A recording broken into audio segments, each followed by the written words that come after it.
Welcome to திஸ்யாஸ் kitchen. திஸ்யாஸ் kitchen என்ன பார்க்க போகிறோன்னா ரொம்ப ரொம்ப டேஸ்டியான அதே சமயம் ரொம்ப ரொம்ப சிம்பிளான ஒரு ரெசிபி தான் பார்க்க போகிறோம். இது என்னென்னாக்கா ரோட்டுக்கடை ஸ்டைலில் கொத்து பரோட்டா தான் நம்ம செய்ய போகிறோம்.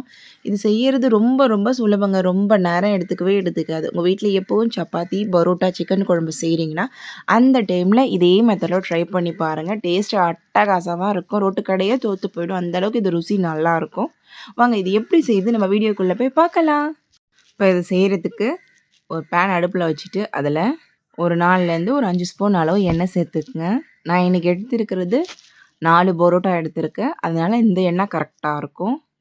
பாருங்க, எண்ணெய் நல்லா சூடானதுக்கப்புறம் 2 பெரிய சைஸ் வெங்காயத்தை எடுத்து நல்லா பொடியாக கட் பண்ணி எடுத்து வச்சுருக்கேன். அது இதோடு சேர்த்துக்கிறேன். கூடவே ஒரு கொத்து கருவேப்பிலை.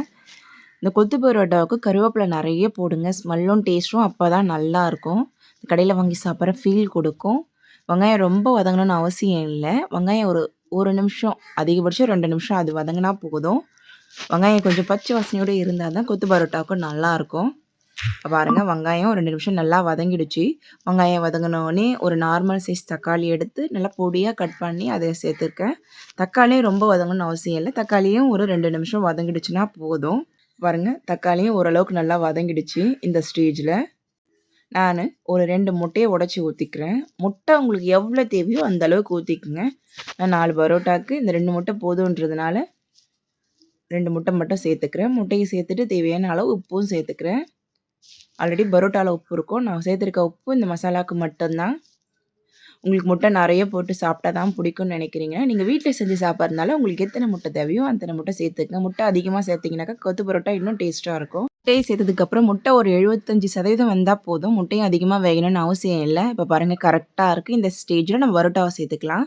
நான் 4 பரோட்டா எடுத்து நல்லா பிச்சு எடுத்து வச்சுருக்கேன். இந்த நைட்டு எடுத்து வச்ச பரோட்டா, நான் கொத்து பரோட்டா செய்யணுன்றதுக்காகவே எடுத்து வச்சுருந்தேன். இது நல்லா குட்டி குட்டியாக பிச்சு போட்ட மாதிரி இதில் சேர்த்துக்குங்க. அப்போ தான் வந்து நம்ம கொத்து பரோட்டா நல்லா சூப்பராக கிடைக்கும். பெருசு பெருசாக இருந்துச்சுன்னா நம்ம கொஞ்சமாக கொத்துற மாதிரி இருக்கும். சிக்கன் குழம்பு நான் ஒரு 3 கரண்டி அளவு சிக்கனோடவே எடுத்துருக்கேன். 3 கரண்டி அளவு சிக்கன் குழம்பு சேர்த்துக்கிறேன்.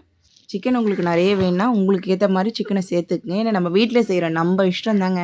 உங்களுக்கு எவ்வளோ முட்டை சேர்க்கறனாலும் சேர்த்துக்குங்க. உங்களுக்கு எவ்வளோ கறி சேர்க்கறனாலும் சேர்த்துக்குங்க. உங்கள் குழம்பு எவ்வளோ தேவையோ அதுக்கேற்ற மாதிரியும் சேர்த்துக்குங்க. வெங்காயம் மட்டும் நான் சொன்ன அளவில் எடுத்துக்குங்க. எனக்கு ஆனியனும் அதிகமாக வேணும்னாக்கா இன்னும் ஒரு ஆனியன் கூட சேர்த்துக்குங்க கூட. இதை நல்லா மிக்ஸ் பண்ணி விட்டுட்டே இருக்க வேண்டியதுதான். இடையில அந்த கரண்டியாலே அந்த பரோட்டாவில் இப்படி கொத்தி கொத்தி விட்டுக்குங்க. கடையில் மோஸ்ட்டாக அதான் பண்ணுவாங்க. ஒரு கிளாஸ் வச்சு அவங்க கொத்தி விடுவாங்க. நம்ம நல்லா பிச்சு சேர்த்துருக்கிறதுனால இந்த கரண்டியாலே இப்படி கொத்தி கொத்தி விட்டாலே கரெக்டாக இருக்கும். இப்பயே வாசனை ரொம்ப நல்லா வந்துச்சு. சூப்பராக இருக்குது. இந்த மாதிரி கரண்டியாலே இப்படி கொத்தி கொத்தி விட்டுக்குங்க.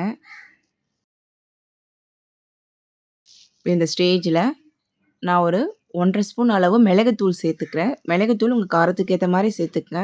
எனக்கு காரம் சாரமாக இருந்தால் தான் பிடிக்கும். அதனால் 1½ ஸ்பூன் அளவு மிளகுத்தூள், ஒரு 1/2 ஸ்பூன் அளவு கரம் மசாலா தூள் சேர்த்துக்கிறேன்.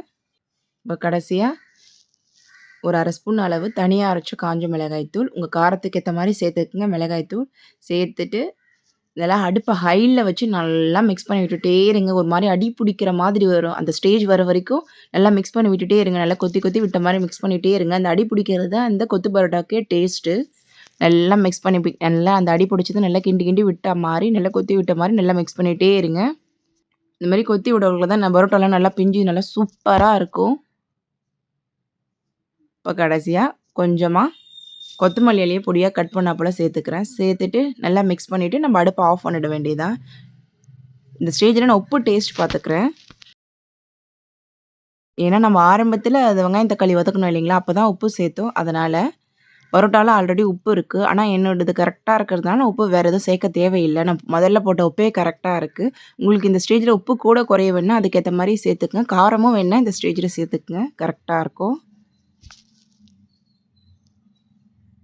மேலே கடைசியாக கொஞ்சமாக மிளகுத்தூள் சேர்த்துக்கிறேன். மிளகுத்தூள் சேர்த்துட்டு நல்லா மிக்ஸ் பண்ணி விட்ட மாதிரி அடுப்பை ஆஃப் பண்ணிடலாம். அவ்வளோதான், நம்மளோட கொத்து பரோட்டா சூப்பராக ரெடி ஆகிடுச்சு. இப்போ பாருங்கள், நான் பிளேட்டிங் பண்ணி காட்டுறேன் பாருங்கள். கொத்து பரோட்டா ரெடி ஆனதுக்கப்புறம் நல்லா சுட சுட வாழை இலையில் போட்டு சாப்பிடக்குள்ளே அப்பா சூப்பராக இருக்கும்.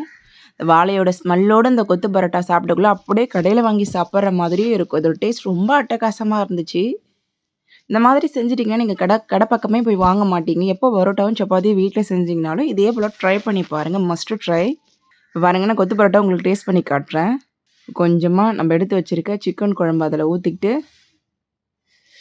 பரோட்டாவ நல்லா அந்த குழம்போட மிக்ஸ் பண்ணிட்டு, இருக்கிற கறி எல்லாத்தையும் அதில எடுத்து வச்சு, சாப்பிடக்குள்ள ஒரு டேஸ்ட் வரும் பாருங்க. நிஜமா சொல்றேன் டேஸ்ட் ரொம்ப அட்டகாசமா இருந்துச்சு. அடுத்து எடுத்து சாப்பிட்டுட்டே இருக்கணும் போல இருந்துச்சு. கடையே தோத்து போயிடும். அந்த அளவுக்கு இதோட டேஸ்ட் அட்டகாசமா இருந்துச்சு. சுட சுட சுட சாப்பிடக்குள்ள ரொம்ப நல்லா இருந்துச்சு. வீட்ல எல்லாருக்குமே ரொம்ப பிடிக்கும். நான் எப்பவும் செய்றது தான் அது. வீட்ல எல்லாருக்குமே ரொம்ப விரும்பி சாப்பிடுவாங்க.